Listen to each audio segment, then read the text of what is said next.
Como uma das maiores empresas de games do mundo, que foi fundada por uma família de um pequeno vilarejo na França, saiu de um pequeno negócio do ramo agrícola para se tornar um império tecnológico bilionário e que hoje passa por o seu maior e mais desafiador momento de crise, uma história que conta a ascensão de um império manchado por investigações criminais e polêmicas em seus grandes projetos. Fala galera, hoje vamos conferir a história da Ubisoft. Você com certeza já jogou alguma das suas obras ou várias delas, então fica comigo e bora lá pro vídeo.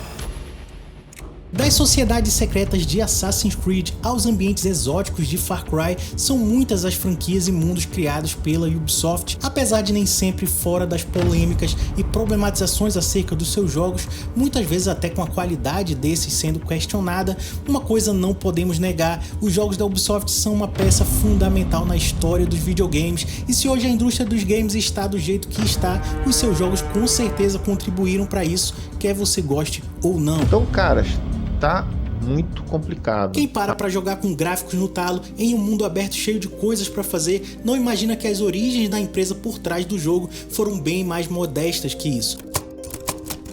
Na década de 80, na província da Bretanha, na França, a família Guillemot estabeleceu uma empresa de apoio agrícola, uma empresa familiar que vendia peças e produtos químicos para os agricultores da região. Apesar de bem estabelecida, todo negócio passa por desafios e começa a declinar depois de um certo momento em alta. E foi aí que os 5 filhos da família Guillemot, o Christian, o Claude, o Gerard, o Michael e o Yves, resolveram dar o próximo passo no negócio da família. Eles eram jovens, estavam na faculdade, mas ajudavam na empresa dos pais nos mais diversos processos, desde a contabilidade até a logística da entrega dos produtos. O Cláudio foi o primeiro que trouxe a ideia de vender algo diferente para os agricultores, que pudesse ser de algum uso. Foi aí que ele veio com o famoso CD. A gente chama de CD, mas o nome completo é Compact Disc Digital Audio. Uma sacada genial e certeira do jovem Claudio, já que o CD dominou a indústria da música, se tornando um dos principais formatos para se ouvir música até os anos 2000, com mais de 1 milhão de CD players sendo vendidos apenas no primeiro ano. CD player esse que foi o Sony CDP-101. Behind the scenes, engineers were working. Isso abriu caminho para que mais tarde os irmãos começassem a expandir ainda mais o negócio, indo para computadores e também softwares que incluíam videogames. Eles viram a oportunidade de trazer peças de fora por um custo bem menor, e daí veio a ideia de começar um negócio completamente novo, com a única condição de que os 5 filhos deveriam dividir as partes igualmente entre si. Daí surge a Guillemot Informatique, fundada em 1984, usando um galpão antigo de frutas da família. Começaram vendendo por correspondência e logo depois passaram a receber grandes pedidos de varejistas franceses. Não demorou 2 anos para que a empresa faturasse valores multimilionários, e nessa corrida extremamente acelerada, os 5 irmãos fundaram ainda outra empresa, a Guillemot Corporation, onde eles começaram a distribuir jogos de empresas como Electronic Arts, Sierra Online e Micropose. Com o tempo eles viram que distribuir jogos dava muito dinheiro, mas o que poderia ser o seu próximo passo, a evolução do seu negócio, era de fato produzir seus próprios jogos. Foi aí que nasceu a Ubisoft em 1986. No início tinha um nome separado, Ubisoft, e o seu significado era algo como software onipresente, representando a potência que a empresa tinha no ramo. E logo em seu primeiro ano como desenvolvedora de jogos surge o seu primeiro jogo. Em 1986 foi lançado Zombie, o primeiro jogo da Ubisoft, um jogo de apontar e clicar em primeira pessoa, em que 4 protagonistas estão presos em um shopping cheio de zumbis. O jogo vendeu 5.000 cópias, um número razoável para a época, em um único mês em janeiro do ano seguinte. E esse não foi o único jogo que a Ubisoft produziu no seu primeiro ano. Essa primeira leva de jogos foi o pontapé para o início de muitas mudanças estratégicas na empresa e no seu modelo de negócio. Os jogos agora estavam sendo comercializados em outras partes do mundo, e em 1988, o Yves Guillemot, um dos 5 filhos da família, foi nomeado como CEO da Ubisoft. Ainda com poucos funcionários, o plano era expandir a empresa para que ela suportasse um número bem maior de desenvolvedores de jogos, mas faltava um jogo que desse um motivo para dar esse novo grande salto, e foi aí que o adolescente Michael Linsell, um dos desenvolvedores da Ubisoft, veio com a ideia de um novo jogo. sur les doigts d'une seule main. E em 1995 foi lançado Rayman, uma das franquias de maior sucesso da Ubisoft e um dos títulos mais vendidos do PlayStation. Mais uma vez a Ubisoft estava pronta para dar um passo ainda maior rumo a se tornar uma das maiores empresas de games do mundo. Ela arrecadou fundos para construir estúdios em outras partes do mundo, como Xangai, Montreal e Milão, e com o advento da internet em 1999, ela foi uma das primeiras a tirar proveito de novas tecnologias, fundando estúdios de jogos voltados para títulos online gratuitos, como a Gameloft. Esse movimento aumentou 5 vezes o valor das suas ações, o que permitiu comprar outros estúdios para desenvolver novos jogos, como a Red Storm Entertainment, dando acesso à Ubisoft à franquia de jogos Tom Clancy, e assim expandindo a série para trazer títulos como Tom Clancy Ghost Recon e o Tom Clancy Rainbow Six.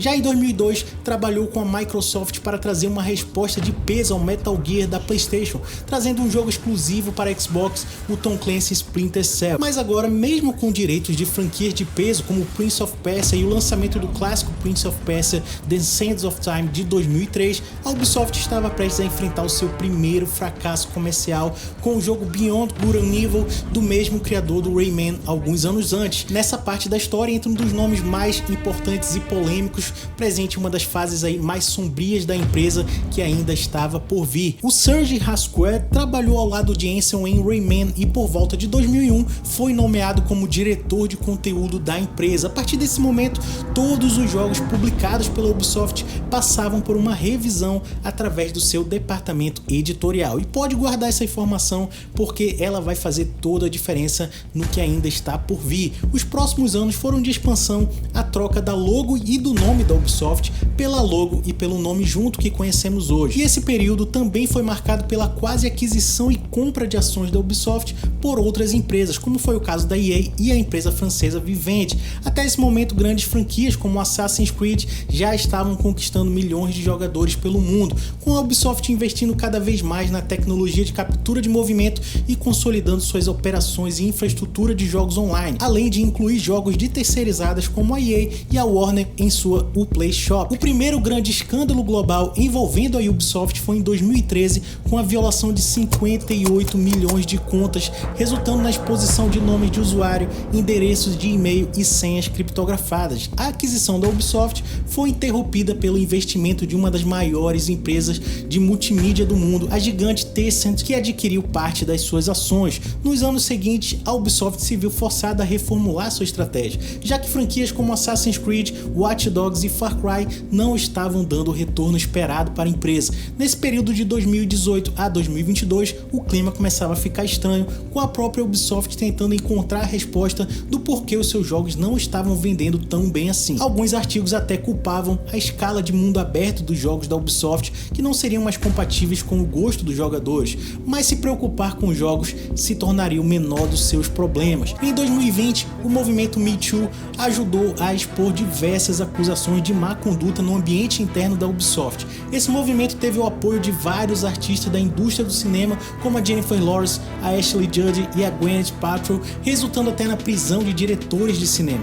Um dos principais nomes envolvidos na polêmica foi o de Hascoët, entre outros diretores administrativos da Ubisoft. Ele não só foi acusado por diversas condutas inadequadas, como mais tarde foi comprovada a sua interferência em diversos títulos da empresa. Ele era contra o protagonista de personagens femininas e não gostava de projetos do gênero de fantasia, tendo barrado a criação de muitos desses projetos, como um jogo de fantasia do Rei Arthur, dos mesmos criadores de Dragon Age, que nunca chegou a ver a luz do dia. Segundo diversas fontes, os desenvolvedores se sentiam pressionados a incluir personagens masculinos fortes em seus jogos para passar pelo crivo do Hascoët, que era a principal autoridade criativa da Ubisoft e tinha capacidade de alterar ou cancelar qualquer um dos projetos da empresa. Buscando controlar todo esse dano e exposição dos seus funcionários, o Yves Guillemot começaria uma nova onda de mudanças na empresa, começando pela demissão dos envolvidos. A ideia agora era ainda focar nos jogos AAA da empresa e o investimento na tecnologia blockchain em jogos, que permitiriam que os jogadores fossem donos de conteúdos digitais dentro dos jogos como itens únicos. Em 2021 é anunciado o primeiro mundo aberto no universo de Star Wars, jogo esse que marca o final dos direitos exclusivos da EA de fazer títulos Star Wars, mas com números baixos baixos de venda, a Ubisoft anuncia o cancelamento de 2 grandes projetos, o Splinter Cell VR e o Ghost Recon Frontline, junto com mais 2 outros títulos não anunciados. E esse era o começo da fase mais decadente da Ubisoft. Agora, com dívidas e tentando impedir novas aquisições, um contrato entre a Tencent e os Guillemot tentaria deixar a empresa estável por mais alguns anos, mas em pleno 2023 seus jogos ainda não estão tendo o resultado esperado, e Yves resolve escrever uma polêmica carta para todos os seus funcionários. Nesta carta ele sugere que os funcionários devem assumir a responsabilidade pelos próximos projetos da empresa, pedindo que, entre aspas, cada um de vocês seja especialmente cuidadoso e estratégico com seus gastos e iniciativas, para garantir que estamos sendo o mais eficientes e enxutos possível, ao mesmo tempo em que ele disse que, abre aspas, a bola está em sua quadra para entregar essa programação no prazo e no nível de qualidade esperado e mostrar a todos o que somos capazes de alcançar. Esse e-mail não teve uma boa recepção por parte dos trabalhadores sindicais da Ubisoft Paris, dando início a uma série de greves e reivindicações de salários mais altos e melhores condições de trabalho. E ainda assim, o final do ano de 2023 foi marcado por uma série de demissões na parte de TI e efeitos especiais da franquia, e finalmente chegamos em 2024 com a Ubisoft desesperadamente precisando de um novo sucesso. Agora ela não poderia mais cometer novos erros e cada jogo lançado que vendesse mal poderia significar o fundo do poço. Suas únicas cartas do baralho eram os jogos Star Wars Outlaws, o Avatar Frontiers of Pandora, Skull and Bones e o vindouro Assassin's Creed Shadows. Com os primeiros 3 fracassando nas vendas mais uma vez, a empresa agora estava com as suas ações despencando para níveis mais baixos do que os da sua década anterior, com o trailer do novo Assassin's Creed